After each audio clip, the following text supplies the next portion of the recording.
Hi, hello all គ្នា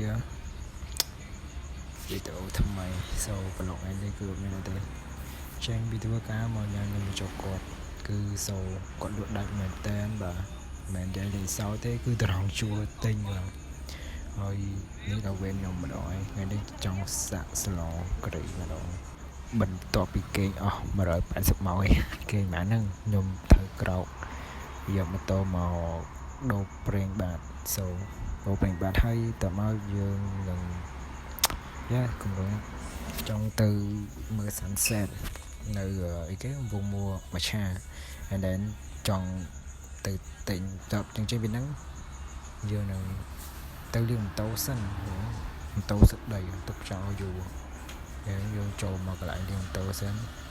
ដើម្បីឲ្យវាជ្រះដីមើលម៉ូតូមកភ្លឺតិចដោយសារតែខាងលាងហើយមកទឹកជាងហើយគួយចាំសិនគ្រឿងហើយមកយើងចេញពីហ្នឹងទៅទិញម្ជូរទៅញ៉ាំខានញ៉ាំម្ជូរយូរចង់ញ៉ាំ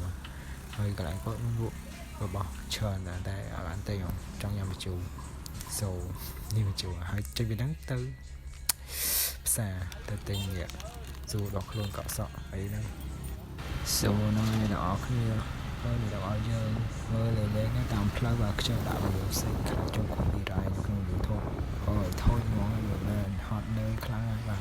ស្ពាននេះខ្ញុំជិះកាច់យកតែអានតែស្គាល់យើងដកខ្វិតតែច្រឡំមកជូរហើយយើង order បើមកនេះចឹងអង្គុយឈៀលនៅមើល sunset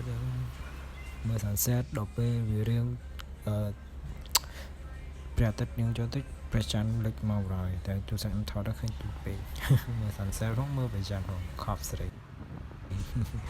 ហើយយើងញ៉ាំអីហើយមកផ្ទះវិញជិះទៅវិញធម្មតានិយាយហើយញ៉ាំទៅដាំបាយធ្វើម្ហូបទៅធ្វើការទៅចាំធ្វើការយកមកដល់បន្ទាប់ហើយឃើញវីដេអូកន្លែងនេះរឿងសែតពេលបាទថតថេក